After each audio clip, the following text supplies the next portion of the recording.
Hi, my name's Tasha Miner. I founded Hounds in Harmony Dog Training, and I wanted to answer a question from a lot of prospective clients as well as colleagues regarding how I deal with aggressive or reactive or just fearful and shy dogs, and what tools are in my toolbox to deal with those dogs. A lot of people see me as a woman, see me as a young woman, see me as slight of stature. I'm only 5'6". I don't weigh that much, and wonder how can I possibly control a very aggressive German Shepherd or a very aggressive Malinois or a dog who outweighs me or is very intent on being aggressive. Do I have what it takes to deal with a dog like that? And the answer is yes, and most of the time I actually do better with dogs than my male counterparts, because men are more often than not a very big trigger just because of the change in stature. So I actually have an advantage in not upsetting the dog as much as my male counterparts. I still upset dogs, certainly. I get a not so welcome at many of my clients' houses, and that's totally fine. My message to any owners who are watching this video who have dogs who react to people or other dogs or anything else in an aggressive way is to reassure you that your dog is not bad. Your dog is not mean. Your dog is absolutely 100%, in my opinion, more than likely a very good dog. And I don't view dogs who display aggressive behaviors as like of the devil. Lots of people say Cujo, and yes, they look ugly, but generally they are very good dogs underneath that really scary display. And so whatever the motivation for that display is, I just wanted to make sure you know your dog is probably a very good dog underneath it all, so we can work on it. So that said, how do I work on it? I am very heavily influenced by Leslie McDevitt's Look at That, and that's a game from Control Unleashed, as well as elements of Grisha Stewart's Bat, which is somewhat controversial in the Pawsitive training camp, but the way I do it, I think, is very low stress. I don't do things that will upset the dog before they're ready. And then there's also a lot of just basic counterconditioning and desensitization games that I use that, again, very low stress and very gradual process. The thing to remember with aggressive dogs or reactive dogs is that you're not really changing a behavior. The growling, snarling, lunging, scary stuff are all symptoms of the real issue, which more than likely is fear. Even if it's just uncertainty, the dog doesn't have skills with dealing with a situation, it's more than likely fear that they're experiencing that's causing all of the scary stuff that the owner doesn't want to see, that the public doesn't want to see, and I'm quite sure the dog actually doesn't want to be in that state either. So when I meet a dog for the first time, I really like, and positive people will be surprised to hear me say this, but I really like the phrase from Cesar Millan, which is no touch, no talk, no eye contact. A lot of dogs really thrive when you put those 3 rules in place, especially when they're fearful. If you don't look at them, you're not giving them a confrontational body language cue.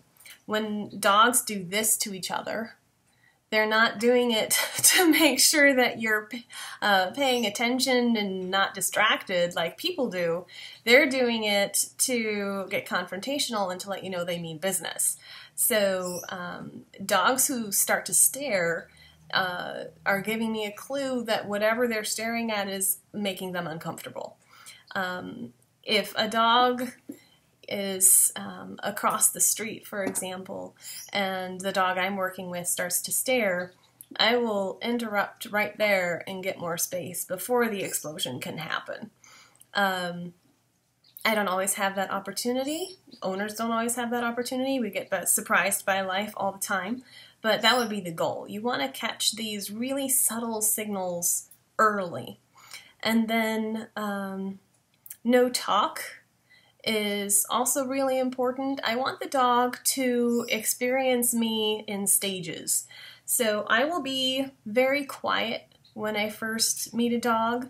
I don't start, oh, what a cute puppy, la la la, until after the dog is showing a natural curiosity and interest in me.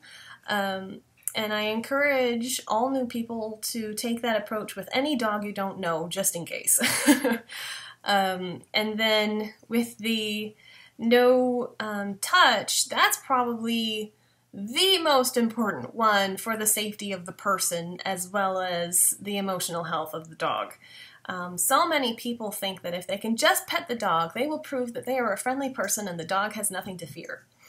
As well-intentioned as that is, and as much as I support that mentality that you want to make friends and prove that you're not a threat, touching is actually the #1 way to prove that you are a threat in dogland. So please don't touch scared dogs. And, lots of people expect a really big show in the first session, and it's usually pretty anticlimactic, which is how I want it to go. I don't want to upset the dog. I don't want to see the dog at their worst. I've seen it before. I have reactive dogs of my own. I know what it looks like. I don't need to see it. Any positive trainer will tell you the same thing. I don't really need to see your dog at their worst. I've seen it before. I'm good. I've had to actually stop people from triggering their dogs, so please, I don't need to see it. If you want to get it on video, if it happens organically in some day-to-day situation, fine. But please don't trigger your dog for my benefit.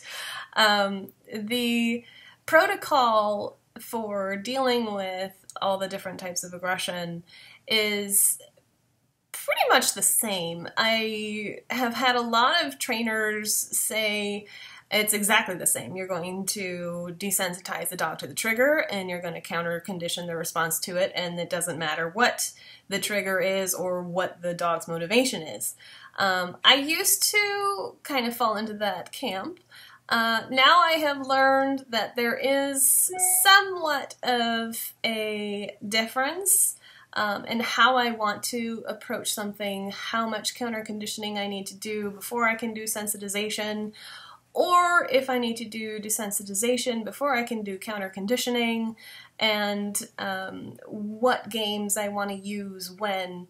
But the general process of exposing the dog in a very low, mild setting to the trigger, and then counter-conditioning their emotional response to that trigger stays the same. That's pretty universal.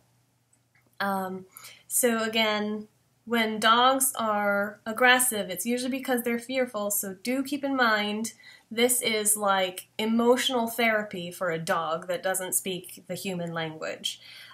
Human therapy, when we do speak the same language, takes years often to recover from whatever emotional trauma people have.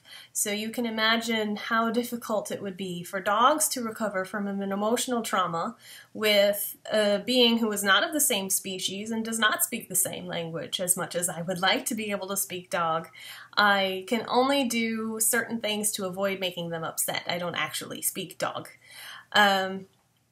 And so I just wanted people to know that there's hope and it doesn't have to be ugly, and I will talk to you soon. Bye.